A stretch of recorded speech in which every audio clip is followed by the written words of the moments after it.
Hello all, I'm Suhasini. Welcome back to my channel Learn with Suhasini Shinde. And in the very last class we have studied about the Gauss law, right? In this particular class we'll be dealing with the application of the Gauss law, right? The very first application is finding out the electric field due to a straight infinitely long charged wire using Gauss law, right? Now you have a long charged wire, infinitely long. It is a infinitely long, uniformly charged. What do you mean by uniformly charged? All the charges that are present on that particular line will be kept equidistant from each other, and it forms a uniform charge distribution, right? Now this is a line where the charges are uniformly distributed on this particular line. Now this is priorly charged and it is charged with the positive charges. At some particular point, that is from the distance r, you have some point, say P. You have to find out what is the electric field at this particular point due to the infinitely long charged conductor or the wire, right? So what you do is, first you draw. Now this is a long charged wire. The dotted area is a imaginary cylinder, right? The imaginary cylinder is drawn such that the point that is being considered, this particular point, comes on the surface of the cylinder, right? If at all you can understand, this is the surface that is exactly lying on the surface of this imaginary cylinder, right? It is drawn such that this cylinder is drawn such that the point exactly lie on its surface, right? Now this is a Gaussian surface here, right? Now what we do, we find out what is the electric field at this particular point, which is at the distance r from the long straight conductor, right? In the very first case, you understand that if at all we take a differential element, now this is a Gaussian surface, an entire surface. In that entire surface, we are considering a small part of the surface, that is a differential element. If you take the entire surface, then it is indicated as S. If we consider only a small part, then it is ds, right? Now if at all we have a, if we wanted a whole flux, then it is phi. The flux only in the differential surface, then it is d phi, right? Now at this particular point, now this is again a plane, right? It is a surface. I said you, whenever there is a surface, there is always a perpendicular line to it, which is called as area vector or a surface vector. Area vector and surface vector one mean the same, right? Now this is the surface, this is the Gaussian surface that we have considered. You have a line that is perpendicular to it. This is a surface vector, right? Now that surface vector is denoted by ds, right? Now you have another vector, another quantity here, that is electric field due to a point charge. I said you in the very last classes, whenever you have a point charge with a positive polarity, right, all the electric fields will be diverted from the positive to outwards, and hence due to this particular positive charge here, the electric field will be moving outwards, and hence it is represented as E. Right? Now there are two vectors moving in the same direction, that is this is electric field and also the surface vector. Surface vector is also moving this word, and electric field is also moving this word, right? And then the theta value, that is the angle that is made between these two, will be equal to 0, right? Now before that, if at all the charges are linearly distributed here, then you should have a charge density, right? You have seen in the very last classes of mine that we have gone through the distribution of the charge, volume charge distribution, surface charge distribution and line charge distribution. We have considered a charge density over there, right? In the similar lines, charge density here will be given by lambda.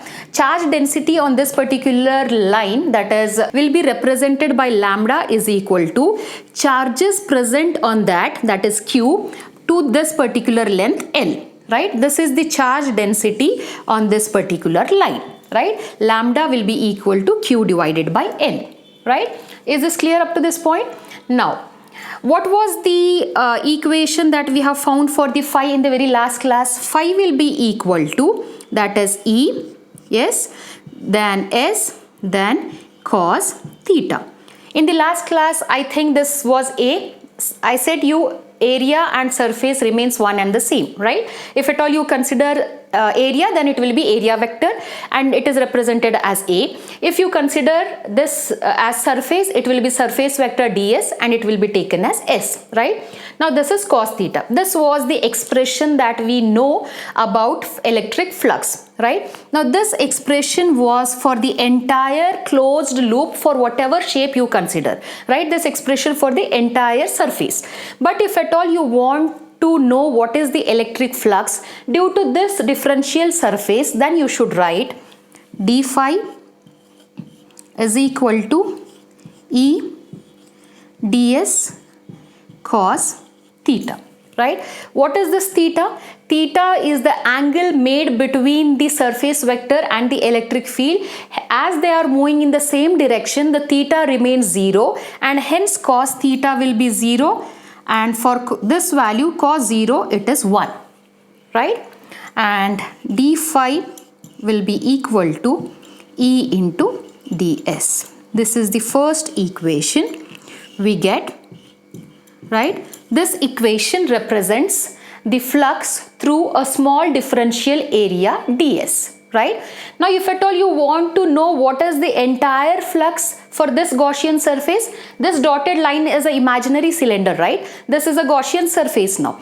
Now this was the only part of Gaussian surface. If at all you want to know what is the entire flux for this Gaussian surface, then what you do? You integrate it. In the very last class I have said you, whenever you take a differential elements, then you write it as d, right? And whenever you want to know any quantity with respect to the entire surface, then you take integration. Now integrate this particular equation. What do you write?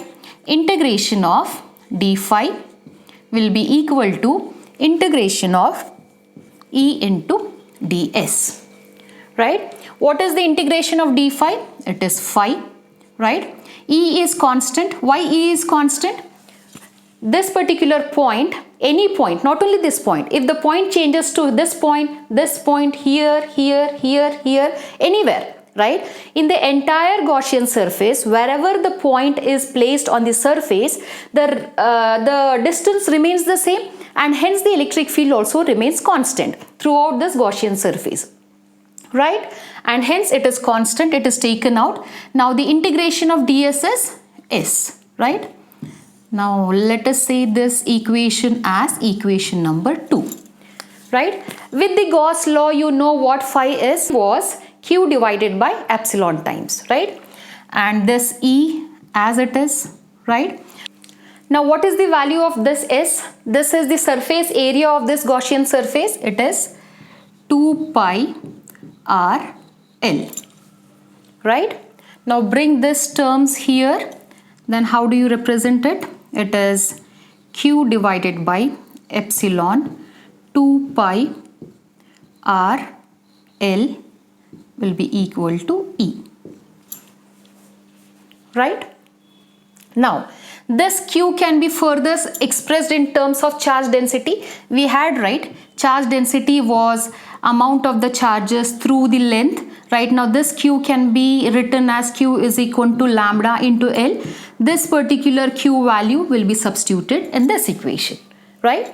Now you write down lambda L divided by epsilon 2 pi r L will be equal to E, right? We want all the expression in terms of E. E is equal to something. Why? Because we are finding out the electric field, right? We wanted all the terms in terms of E, right?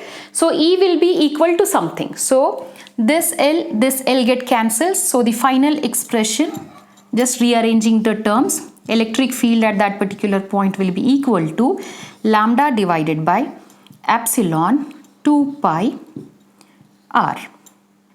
This is the final equation for the electric field at a point P due to an infinitely long straight conductor. Is this clear up to this point? Right? Now this is the equation for electric field.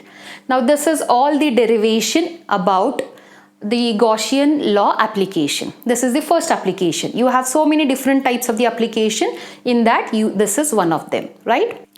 Now the very next application will be finding out electric field due to uniformly charged infinite plane sheet using Gauss law, right? Now see, this is a plane sheet where the charges are uniformly distributed, right? Uniformly distributed in the sense the charges are placed at the equal intervals throughout the sheet, right? And hence the distribution is uniform, right? Now the charges are uniformly distributed. In this application, you want to find out what is the electric field at a point P due to this uniformly charged infinite plane sheet. Now this particular point is located at a distance of r from this particular sheet, right? Why this sheet is called as infinitely plane sheet? Why? Because the distance of this particular point P, that is r, is so small that in front of this particular distance this plane sheet might look very big, right? So it is considered very infinitely big, right? The value of the r, that is the value of the distance between the point that is considered where to find the electric field, is so small that in front of this particular charge sheet, so it is considered as infinitely big when compared to the length between these particular points, right? Now this is a point. So using Gauss law, if at all you want to find out what is the electric field intensity here, you should always consider a closed surface. So you can take a cylinder here, right? A imaginary cylinder or a cylinder here, right? Such that this point P lies on it, right? Now consider, now this is a Gaussian surface, right? Now you are considering a cylinder which is a Gaussian surface.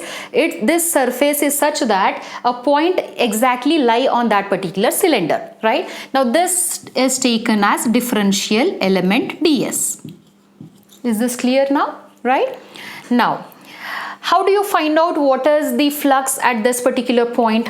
The very first point is, what is the flux? That is for the entire plane sheet. Flux was always equal to E S cos theta because of the entire plane sheet, right? But now here we are considering only a differential element. Okay, at this particular point, this is a surface again. I said you, whenever there is a surface, right, you always have a perpendicular line dropping on that particular surface, which is called as area vector or a surface vector, right? At this particular point, you have a vector that is perpendicular to this plane called as surface vector. You also have another vector moving in the same direction E, right, moving in the same direction E with respect to this particular point charges. The point charges are positive in nature, so whenever you have any electric field line coming out from positive, it is always outwards, right? And hence the positive electric field line from this particular point charge is outward in direction. And here you can see electric field is also in this direction and the surface vector is also in this direction. So the theta will be equal to 0. Right? And hence here cos theta will be is equal to 0. For cos 0 you get a value of 1, right? And here this can be written as phi is equal to E into S, right? So the formula for the phi will be equal to E into S, right? Now these are the differential surfaces, right? Now this differential surfaces, there are two differential surfaces. Here it is one, right? And here you have the second one. Right? So how do you write? Phi will be equal to E into, there are two differential surface, this and this ds. So you write 2 ds. Consider this as equation 1. Right? Now, according to the Gauss law, you know what Gauss law is. Phi is equal to Q divided by epsilon naught. Right? How could this Q again further represented? It could be represented in terms of charge density over this particular surface, right? For example, sigma is the charge density on this differential surface, then Q divided by ds is how the charge density defined on these surfaces, right? Now how Q can be expressed further? Q can be written as sigma into ds. Right? Now substitute the value of sigma into ds in this equation. So what does it become now? Sigma is equal to, instead of writing Q, you substitute as sigma ds divided by epsilon naught. Consider this as equation 2, right? Now you have got two equations in terms of phi, that is phi is equal to E into 2 dot ds. Right here phi is equal to sigma ds by epsilon. Comparing equation 1 and 2, you can write E 2 ds is equal to sigma ds divided by epsilon naught, right? This ds get cancelled. Take this 2 here so that we get a equation in terms of electric field, right? Now this can be written as electric field is equal to the sigma as it is, right? 2 into epsilon naught. Now looking at this particular equation, you can clearly understand it consists no terms of r, that is length, right? It has no term r here, and hence electric field at any particular point surrounding this particular sheet will be independent wherever, or independent, or it is constant at any point that is around it. Why? Because the length is so small that this is considered very infinitely big. This is the final expression of electric field what we get at this particular point due to infinitely plane sheet using Gauss law, right? And this was all about the things in today's class. We have learned the two different types of the application, one due to the infinitely long straight conductor and another due to the infinitely plane sheet, right? And this was all about today's class. Hope you people have understood. You please do subscribe to my channel. If at all you like, you please share with your friends and family members. And for the material for this particular chapter, that is chapter 1, is given into the description box. You can please visit my website and download the notes, and you can go through. You will be understanding very easily. Once you are looking into this video, going back, studying the material makes you super easy and save your time, right? And please do support and subscribe to my channel. Thank you so much.